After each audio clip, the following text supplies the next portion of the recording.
क्या आपने कभी सोचा है कि जिस क्षण इंसान अपनी आखिरी सांस लेता है उसी क्षण उसके साथ क्या होता है? क्या सब कुछ अंधकार में विलीन हो जाता है या फिर असली यात्रा उसी पल शुरू होती है? गरुड़ पुराण कहता है कि मृत्यु शरीर की होती है, आत्मा की नहीं, और आत्मा अपने कर्मों से कभी नहीं बच सकती। यह कथा उसी क्षण से शुरू होती है जब एक व्यक्ति जो जीवन भर ये कहता रहा कि पाप और पुण्य केवल डराने की बातें हैं, अचानक मृत्यु की गोद में चला गया। अस्पताल की मशीनें बंद हो गईं, डॉक्टर ने हाथ खड़े कर दिए और घर वालों की चीखें पूरे कमरे में गूंजने लगी, लेकिन उस व्यक्ति की चेतना समाप्त नहीं हुई। उसने देखा कि उसका शरीर बिस्तर पर पड़ा है और वह स्वयं छत के पास खड़ा सब कुछ देख रहा है। वह चिल्लाया कि मैं यही हूं, लेकिन कोई भी उसकी आवाज नहीं सुन पाया। तभी अचानक कमरे का तापमान गिरने लगा, रोशनी बुझने लगी और दो भयानक आकृतियां प्रकट हुई। लंबे काले शरीर, आग जैसी लाल आंखें, हाथों में रस्सी और चेहरे पर कठोरता। गरुड़ पुराण इन्हें यमदूत कहता है। बिना एक शब्द बोले उन्होंने आत्मा को बांधा और खींचने लगे। पल भर में वह पृथ्वी से बहुत दूर एक अंधेरे मार्ग पर था, जहां न दिन था न रात, केवल डर था। रास्ते में चीखती आत्माएं, जलते शरीर और कांटों पर लटके जीव दिखाई दे रहे थे। वह कांप उठा और समझ गया कि यह कोई सपना नहीं है। तभी दूर से एक सिंहासन दिखाई दिया जिसके चारों ओर अग्नि की लपटें उठ रही थीं। सिंहासन पर विराजमान थे यमराज, भयानक तेज, विशाल शरीर, हाथ में दंड और आंखों में ऐसा न्याय कि देखने भर से आत्मा कांप जाए। यमराज ने गंभीर स्वर में कहा, हे जीव, तूने जीवन भर मेरी सत्ता का मजाक उड़ाया, पर आज तू मेरे सामने खड़ा है। पीछे चित्रगुप्त खड़े थे, हाथ में कर्मों का विशाल ग्रंथ। यमराज बोले, बहुत से पाप तूने किए, पर आज हम उन 5 महापापों का निर्णय करेंगे जिनका उल्लेख गरुड़ पुराण में स्पष्ट है। ऐसे पाप जिन्हें न मैं माफ करता हूं, न समय और न कोई देवता। यह सुनते ही आत्मा के भीतर भय समा गया। उसने रोते हुए कहा कि मुझे दूसरा मौका दे दो। यमराज का स्वर और कठोर हो गया। उन्होंने कहा कि जीवित रहते अवसर था, चेतावनी थी, शास्त्र थे और संत थे, पर तूने सबको अनसुना किया। तभी यमलोक का वातावरण और अधिक भयानक हो गया। अग्नि प्रज्वलित हुई। चित्रगुप्त ने पहला पन्ना खोला और यमराज बोले कि अब तेरे कर्म बोलेंगे। और ये कथा उन जीवों के लिए भी चेतावनी है जो अभी सांस ले रहे हैं और सोचते हैं कि मृत्यु बहुत दूर है। यहीं से शुरू होता है गरुड़ पुराण का वह भयावह अध्याय, जहां पहला महापाप सामने आने ही वाला है। ऐसा पाप जिसने अनगिनत आत्माओं को अंधकार में धकेल दिया है। यमलोक में अग्नि की लपटें और तेज हो गईं। वातावरण इतना भारी था कि आत्मा को सांस लेना भी कठिन लगने लगा। तभी यमराज ने चित्रगुप्त की ओर देखा और गंभीर स्वर में कहा, पहला पन्ना खोला जाए। चित्रगुप्त ने जैसे ही कर्मों का ग्रंथ खोला, पूरा यमलोक सन्नाटे में डूब गया, क्योंकि पहला महापाप था गुरुद्रोह। यमराज बोले, गरुड़ पुराण कहता है कि गुरु केवल पढ़ाने वाला नहीं होता, वह अज्ञान के अंधकार से ज्ञान के प्रकाश तक ले जाने वाला दीपक होता है। और जो दीपक को ही ठुकरा दे, उसके जीवन में अंधकार निश्चित है। आत्मा को उसका पूरा जीवन दिखाया गया, बचपन से लेकर युवावस्था तक कैसे उसने गुरु के उपदेशों को पुरानी बातें कहकर हंसी में उड़ा दिया, कैसे उसने कहा कि आज के जमाने में शास्त्र, धर्म और संयम की कोई जरूरत नहीं, कैसे ज्ञान मिलने के बाद उसके भीतर अहंकार पैदा हो गया और वह अपने गुरु को ही तुच्छ समझने लगा। यमराज की आवाज गूंज उठी, जिसने गुरु का अपमान किया उसने ज्ञान का अपमान किया, और जिसने ज्ञान का अपमान किया वह कभी भी सही गलत में भेद नहीं कर पाता। गरुड़ पुराण में स्पष्ट लिखा है कि गुरुद्रोही व्यक्ति मृत्यु के बाद ऐसे लोकों में जाता है जहां उसे अज्ञान के अंधकार में भटकना पड़ता है, न सही मार्ग दिखता है, न कोई सहारा मिलता है। आत्मा ने कांपते हुए कहा, मुझे नहीं पता था कि यह इतना बड़ा पाप है। यमराज ने उत्तर दिया, अज्ञान भी एक अपराध है जब चेतावनी मौजूद हो। इसके बाद चित्रगुप्त ने दूसरा पन्ना खोला और यमलोक का वातावरण और अधिक भारी हो गया, क्योंकि दूसरा महापाप था माता पिता का अपमान। यमराज का स्वर पहले से भी कठोर हो गया। गरुड़ पुराण कहता है कि माता पिता धरती पर चलते फिरते देवता हैं और जो उनका अपमान करता है वह देवताओं का अपमान करता है। आत्मा को दृश्य दिखाया गया, उसकी मां जिसने उसे 9 महीने गर्भ में रखा, रात रात भर जागकर उसकी देखभाल की। पिता जिसने अपने सुख छोड़कर उसके लिए मेहनत की। वही माता पिता बुढ़ापे में उससे सहारा चाहते थे, लेकिन उसने उन्हें बोझ समझा, उनकी बातों को झुंझलाहट कहा, उनके आंसुओं को कमजोरी समझा। यमराज बोले, जिस दिन माता पिता का दिल दुखता है उसी दिन जीवन के पुण्य जलने लगते हैं। गरुड़ पुराण में लिखा है कि माता पिता को कष्ट देने वाला व्यक्ति चाहे कितना भी दान पुण्य कर ले, उसका फल नष्ट हो जाता है। आत्मा ने देखा कि यमलोक में ऐसे असंख्य जीव हैं जो अंधेरे में भटक रहे हैं, उन्हें न रोशनी मिलती है न शांति, क्योंकि उन्होंने अपने जन्मदाताओं का तिरस्कार किया था। आत्मा रो पड़ी और बोली, मैंने उन्हें कभी मारा नहीं, बस अन्न देखा किया। यमराज ने कहा, गरुड़ पुराण कहता है कि अन्न देखा करना भी हिंसा का ही एक रूप है। यमराज के शब्द वज्र की तरह गिरे। जिसने माता पिता को समय, सम्मान और प्रेम नहीं दिया, उसके लिए मृत्यु के बाद कोई दया नहीं। आत्मा पूरी तरह टूट चुकी थी। उसे समझ आने लगा कि जिन बातों को वह जीवन में छोटी छोटी गलतियां समझता था, वही यहां महापाप बन चुकी थी। यमराज ने अंत में कहा, यह कथा उन जीवित लोगों के लिए चेतावनी है जो कहते हैं कि हम तो किसी का बुरा नहीं करते, लेकिन भूल जाते हैं कि उपेक्षा भी एक अपराध है। यमलोक के द्वार फिर से गूंज उठे और यमराज ने चित्रगुप्त से कहा, अब तीसरे महापाप की तैयारी करो। आत्मा के भीतर भय की लहर दौड़ गई, क्योंकि उसे आभास हो गया था कि आगे आने वाला पाप पहले से भी अधिक भयावह होने वाला है।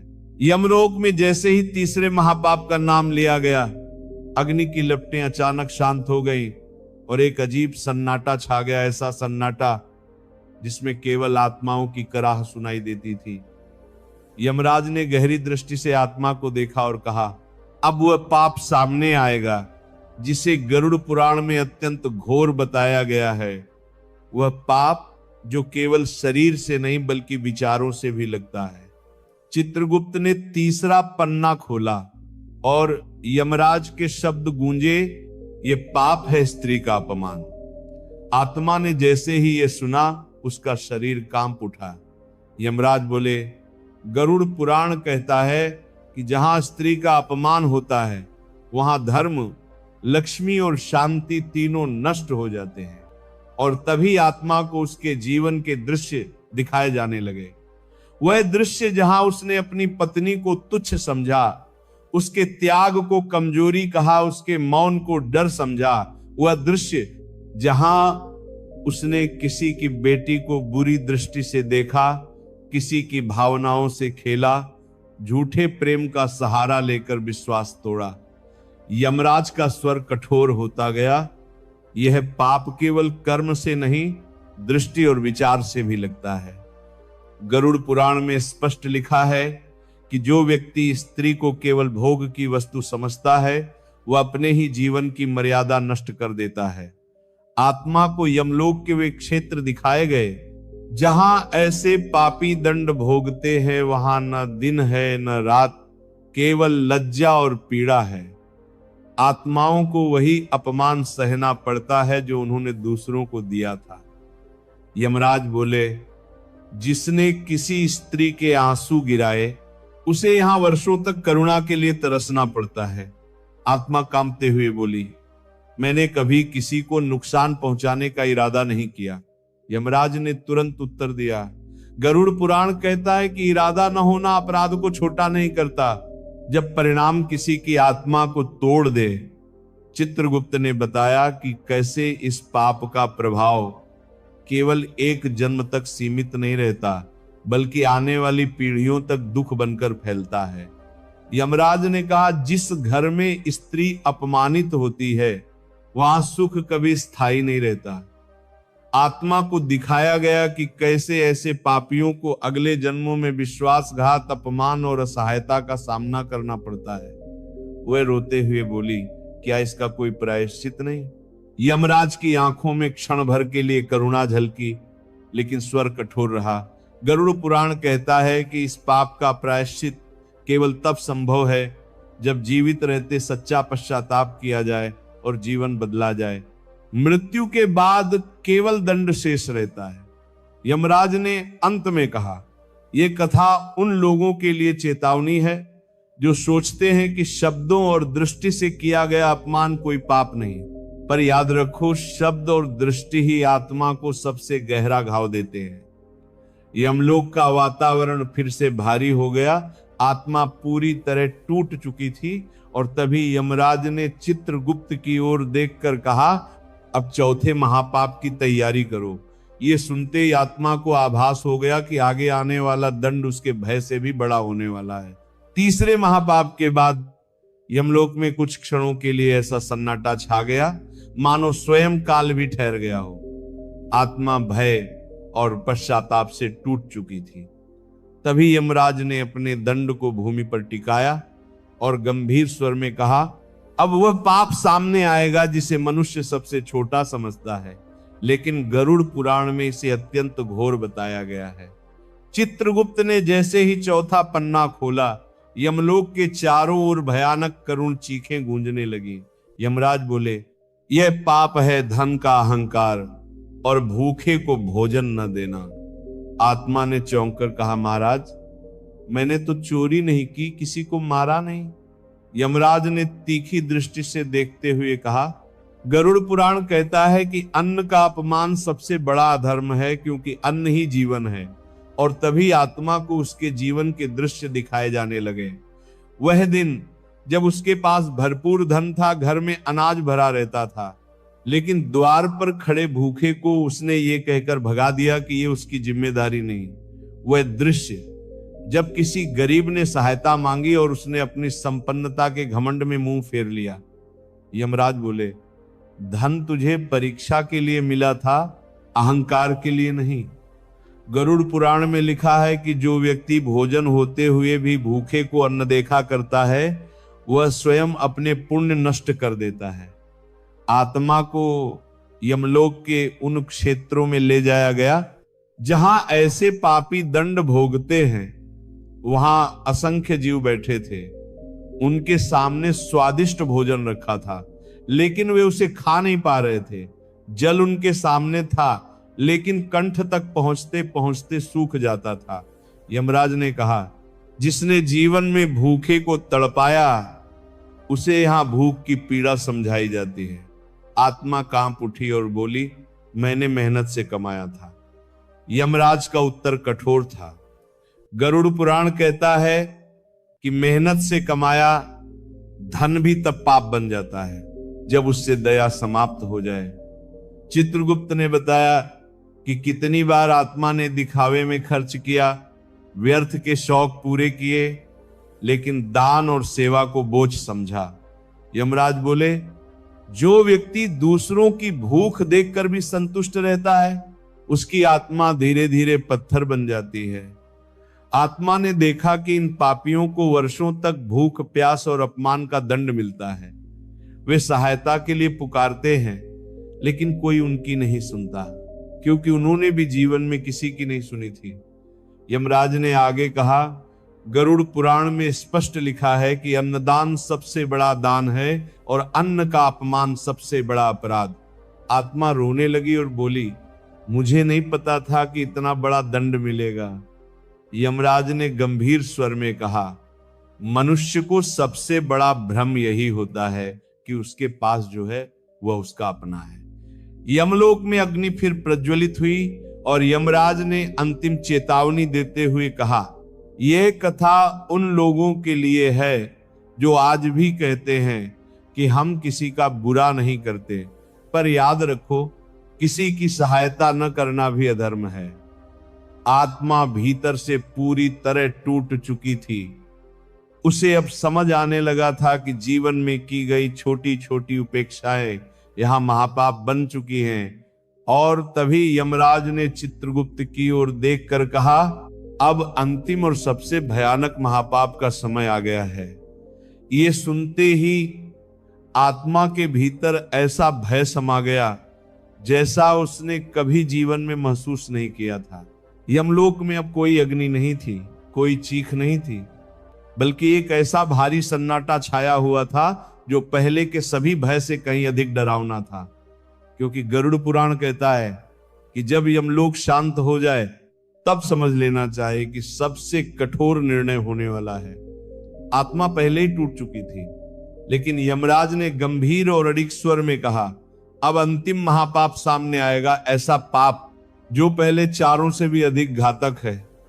चित्रगुप्त ने अंतिम पन्ना खोला और यमराज बोले, यह पाप है अधर्म करने के बाद भी पश्चाताप न करना। आत्मा चौंक पड़ी, उसे लगा कि यह तो कोई पाप ही नहीं। लेकिन यमराज ने कहा, गरुड़ पुराण कहता है कि पाप से भी बड़ा अपराध है अहंकार, क्योंकि पश्चाताप का अभाव अहंकार की अंतिम अवस्था है। और तभी आत्मा को उसका पूरा जीवन एक साथ दिखाया गया। वह क्षण जब उसने गलत किया और खुद को सही ठहराया, वह समय जब उसने किसी को दुख दिया और कहा कि दुनिया ऐसी ही है, वह पल जब उसने किसी की आह को नजरअंदाज कर दिया और अपने कर्मों पर गर्व किया। यमराज का स्वर गूंज उठा, जो व्यक्ति गलती करके झुक जाता है उसके लिए मार्ग खुला रहता है, लेकिन जो गलती करके भी कहे कि मैं सही हूं उसके लिए कोई द्वार नहीं बचता। गरुड़ पुराण में स्पष्ट लिखा है कि पश्चाताप वो अग्नि है जिसमें पाप जल सकता है, लेकिन जहां पश्चाताप नहीं वहां दंड अनिवार्य है। आत्मा ने कांपते हुए कहा, महाराज मैंने कभी सोचा ही नहीं कि मैं गलत हूं।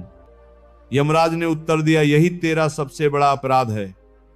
आत्मा को यमलोक के उस क्षेत्र में ले जाया गया जहां ऐसे जीव भटकते हैं जिन्हें न दंड की सीमा पता होती है न मुक्ति की आशा। वे स्वयं को निर्दोष मानते हुए अनंत काल तक अंधकार में रहते हैं। न उन्हें पीड़ा से मुक्ति मिलती है, न उन्हें चेतना का प्रकाश, क्योंकि उन्होंने जीवन में कभी स्वयं को दोषी स्वीकार ही नहीं किया था।